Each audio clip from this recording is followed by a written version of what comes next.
48तम प्रतिष्ठा उत्सव रे मु अतिथि भाव में जोगदेली। गोटे कथा जे बर्तमान नियाली कॉलेज दीर्घ 48 वर्ष पूर्व तैयारी एक पूर्णांग स्थिति रे पहुंची पारि नाही। एबे भी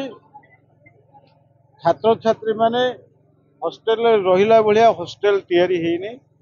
एवं आर जो पाचेरी तैयारी होवा कथा ये कथा मध्य तैयारी हेनी। तेणु मोटामोटी भाव में जो भाव में गोटे राजनैतिक पृष्ठपोषकता ये नियाली कॉलेज पई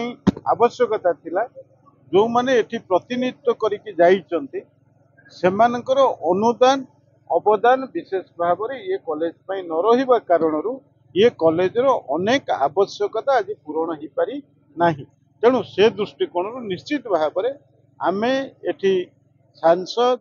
एवं विधायक एवं स्थानीय आमर जो माने नेतृत्व अच्छा बीजेपी नेतृत्व ये आमे समस्ते मिलमिशिकी किभली भाव में ये कॉलेज रो विकास हो पारिबो एवं हॉस्टेल तैयारी हो पारिबो एथिपई दृष्टि देबो। जो कथार आवश्यकता अच्छी कॉलेज रो विभिन्न कथार आवश्यकता अच्छी सेथिपई जो आर्थिक व्यवस्थार सुजोग तैयारी करने कथा ये समस्त कथा को दृष्टि रखी एवं राज्य सरकार तरफ किभली भाव में शिक्षा विभाग तरफ हो किंबा अन्य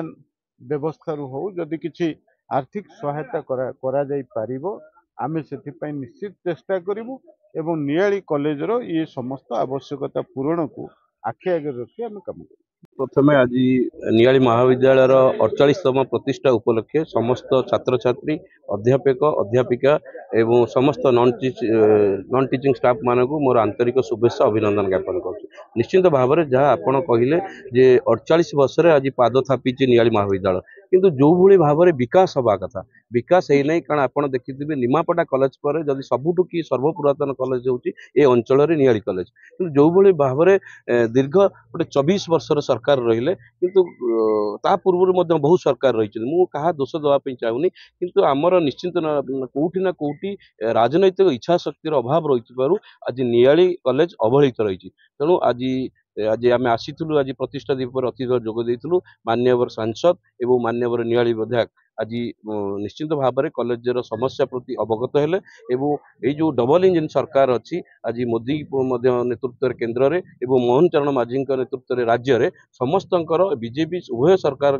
निष्पत्ति शिक्षार गुणात्मक मान को आगू नवा एवं प्रत्येक शिक्षानुष्ठान को सामूहिक विकास करवा कारण शिक्षार सामूहिक विकास हेले ही आम अंचल विकास हम आम अंचल सामाजिक क्षेत्र में आरंभ कर अर्थनैतिक क्षेत्र में विकास हो। तेणु निश्चित भाव में ये कॉलेज को बहु आगू नापी जो पछरे पड़ जाती बहुत दिन है तेणु आग को आम निश्चित भाव में मु तो विधायक एवं सांसद पछरे गोटे गुंडुचुड़ी मूषा बेले रहीकि ये कॉलेजर पुरातन छात्र हिसाब से ये कॉलेजर विकास को आगू नापी समस्त साहाय्य सहयोग।